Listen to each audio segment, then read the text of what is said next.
जय श्री हरि विठ्ठल। आज फिर हम सुना रहे हैं भगवान विठ्ठल की एक परम भक्ता की कहानी। ऐसी भक्ता जो सभी भक्तों की देखते देखते उनके सामने ही पंढरपुर के मंदिर में भगवान विठ्ठल की मूर्ति में समा गई। कहानी शुरू करने से पहले छोटा सा निवेदन है कि चैनल सब्सक्राइब कर दें अगर हमारी कथा कहानियाँ आपको अच्छी लगती हैं तो। और अगर आपको थोड़ा सा भी आनंद मिले इस कथा से तो कमेंट में जय श्री हरि विठ्ठल अवश्य लिखें। तो शुरू करते हैं भगवान विठ्ठल की परम भक्ता कन्नोपात्रा की कथा। तो बोलिए श्री हरि विठ्ठल भगवान की जय। कन्नोपात्रा एक वैश्या की बेटी थी जिसका नाम था श्यामा जी। श्यामा किसी कारण से वैश्या बन गई। वह चाहती थी कि मेरी बेटी का शरीर अत्यंत सुंदर है, वह भी इस वैश्यावृत्ति में आ जाए जिससे मैं और भी धन एकत्र कर सकती हूँ। परंतु कन्नोपात्रा बहुत अलग थी। वह सदैव भगवान का चिंतन करती थी। बचपन से ही उसे वैश्यावृत्ति वाले काम से घृणा आती थी। वह हमेशा यही सोचती थी कि ऐसा क्या करूं जिससे कि मैं इस वैश्यावृत्ति के व्यापार में ना आ सकूं। यही सोचते हुए एक दिन उसने अपनी माँ से बात की कि माँ, मैं तुम्हारी तरह अपना जीवन व्यर्थ नहीं करना चाहती। लोगों की तृप्ति करते करते कुछ भी हासिल होने वाला नहीं है। मैं अपना जीवन संवारना चाहती हूँ। तो कन्नोपात्रा की माँ ने कहा कि बेटी, ऐसी बात है तो तुम किसी योग्य वर से शादी कर लो। तब कन्नोपात्रा ने कहा कि माँ, मेरे समान ही कोई सुंदर व्यक्ति मुझे जब मिल जाएगा तो अवश्य कर लूंगी। एक दिन इस गांव के कुछ लोग पंढरपुर भगवान विठ्ठल के दर्शन के लिए जा रहे थे। तभी कन्नोपात्रा ने विठ्ठल के दर्शन की इच्छा अपनी माँ को बताई। माँ ने उसे आज्ञा दे दी जाने की और वह मंडली के साथ पंढरपुर के लिए रवाना हुई। पंढरपुर आकर जैसे ही उसने विठ्ठल भगवान के दर्शन किए वैसे ही वह अपनी सुध-बुध खो बैठी। मोहित हो गई वह भगवान के स्वरूप पर। वह मन में कहने लगी कि अगर मुझे कोई योग्य वर चाहिए तो वह विठ्ठल ही चाहिए। इनके समान दुनिया में कोई योग्य वर हो ही नहीं सकता। इनके सिवा अब मैं किसी और को अपना वर नहीं चुनूंगी। निश्चय पक्का कर वह पंढरपुर में ही रहने लगी। वापिस आए यात्रियों से माँ ने अपनी बेटी के बारे में पूछा तो उन्होंने बताया कि वह तो पंढरपुर में ही रहने लगी। वह मंदिर की सीढ़ियों में बैठी रहती और भगवान का नाम जपा करती, प्रार्थना करती कि विठ्ठल, अब तो ये शरीर भी और जीवन भी आपको समर्पित है। आपकी जैसी इच्छा हो वैसा ही मुझे रखो।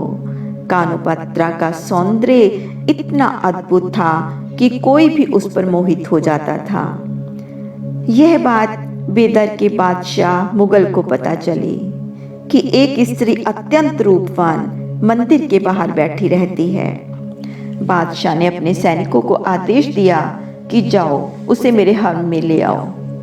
मैं उसे अपनी पत्नी बनाना चाहता हूँ। उसके सैनिकों ने कन्नोपात्रा से कहा कि हमारा राजा तुम्हें अपनी पत्नी बनाना चाहता है, तुम खुशी से हमारे साथ चलो, अन्यथा हम घसीट कर ले जाएंगे। कन्नोपात्रा यह बात सुनकर रोने लगी। वह सैनिकों से बोली कि मैं तुम्हारे साथ चलने को तैयार हूँ, परंतु मैं अंदर जाकर भगवान के दर्शन करना चाहती हूँ। सैनिकों ने उसकी यह बात मान ली। वह अंदर मंदिर में गई और भगवान विठ्ठल के आगे जोर जोर से रोने लगी और कहने लगी कि हे पांडुरंग, ये दुष्ट दुराचारी मेरे पीछे पड़े हैं। अब मैं क्या करूं? कैसे मैं तुम्हारे चरणों में बनी रहूं? तुम जगत की उत्पत्ति करता हो, इस अभागिन को अपने चरणों में स्थान दो। त्रिभुवन में मेरे लिए कोई स्थान नहीं है। मैं तुम्हारी हूँ, मुझे अब तुम ही उबार लो। यह कहते कहते कन्नोपात्रा की अचेतन अवस्था हो गई। वह सुध-बुध खो बैठी। वह रो रो कर कहने लगी कि मैं तुम्हारी हूँ, तुम्हारी ही शरण में हूँ, तुम्हारी ही शरण में रहना चाहती हूँ। वहाँ खड़े लोग देखकर विचार करने लगे कि अब इस राजा से कौन बचा सकता है इसे। काफी देर हो गई थी, अब तो सैनिक भी बाहर उसका इंतजार करने लगे। एक सैनिक अंदर आया और कहने लगा, कानोपात्रा जल्दी चलो, नहीं तो हम घसीट कर तुम्हें लेकर चलेंगे। यह सुनते ही कानोपात्रा ने दोनों हाथ ऊपर कर दिए। हे प्रभु, मैं तेरी शरण में हूँ, मेरी रक्षा कीजिए। हे प्रभु, मैं तेरी शरण में हूँ, मेरी रक्षा कीजिए। तभी एक विचित्र चमत्कार हुआ, जिसे देखकर सभी लोग हैरान हो गए। सबके सामने विट्ठलनाथ जी ने कानोपात्रा को अपना हाथ पकड़ा दिया। भगवान का स्पर्श पाते ही कानोपात्रा धीरे धीरे सशरीर भगवान की मूर्ति में समाती चली गई। लोग देखते रह गए। थोड़ी देर बाद कानोपात्रा की अस्थियां मूर्ति के नजदीक पड़ी मिली। लोग हैरान हो गए कि अभी तो वह भगवान के अंदर गई थी और अभी ये अस्थियां।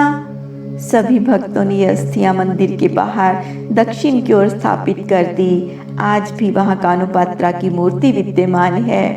तो इस तरह भगवान ने अपनी भक्ता की लाज बचा ली। तो बोलिए श्री हरि विट्ठल भगवान की जय। जय श्री हरि विट्ठल, जय श्री हरि विट्ठल। तो आप भी लिख दीजिए कमेंट में, जय श्री हरि विट्ठल, जय श्री हरि विट्ठल।